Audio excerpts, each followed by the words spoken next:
kutoka tujoinio shule tujefanya practical, atujeona fence, atujeona funky, atujeona maji fresh, tunakulanga na maji ya mto, kuoga ni maji ya mto, chakula ni kidogo.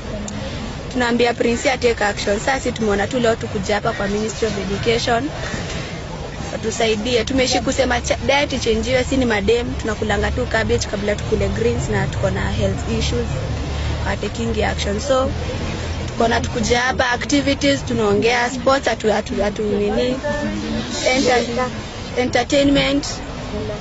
Hosi tumelipa medical 1500, lakini tunajipeleka hosi na do yetu. So tunataka tu help kutoka hii Ministry of Education.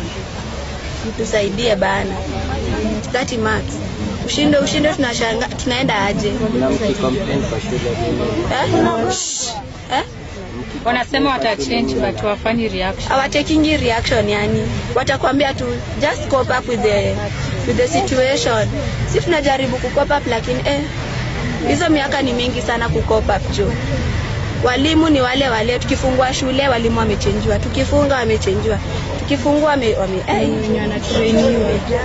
Show zimejaa hazichangewi. Hygiene tunagonjeka wasichana hadi tumechoka. Vitanda ni kidogo, tunalala 2 3, tumechoka na sunrise. That's all. Kone tu yo lab. Sijui kwa bila kazi. And then kitu was tukana kuka moja uongo kweli. And then kitu yenye nauma walimu tunachenjwa kangu. Kwani sisi ni wanafunzi. And then tulio tumeambia Prince atuje director tuongee, anasema director amesema twende. So tukatake action tukakuja hapa. That's all. Alafu kitu kingine ni tulifunganga shule. Ni usilete ilikuwa imeandikwa 13,000. Kufika shule iko 15k.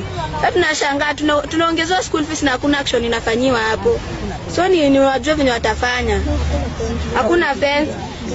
Tumeambiwa tutoe do, fence iundwe, yani hakuna siku moja itengenezwa. Sisi tumeteta mambo ya flag imeraruka. Tumeshinda tukiimba hiyo kitu flag kwanza ningie form 1. Tangu ni admitiwe mpaka saa hii. Wanashinda kusema wameoda. Tumechoka. Kama mimi ni scout hadi tukireziliwa flag tunaona tu ni kama tambara. Tunashinda kama hiyo ni shule ama ndio ni mfano wa shule. Imeshinda shule mob sana. Sasa mimi swali ni naje tukirepiwa ama tufanyie kitu mbaya. Fence iko, set hakuna na waeki. Sasa wazazi wetu wajagani ongezewe pesa na shule ifanyiwe kitu ya maana. Sasa sisi tunatetea pia wazazi wetu. Wasione pesa zao zinaenda bure. Alafu issue nyingine ni hiyo story ya Moi Girls vile ilitokeanga kuhusu raping. Tukaulizanga deputy what about the fence. Alisemanga you girls you are safe. Na watchman ni wangapi? Wawili. Wongo ukweli. Watchman ni wawili na waendangi throughout the night. Wanafikanga hadi saa 5 usiku wanaenda na dozi.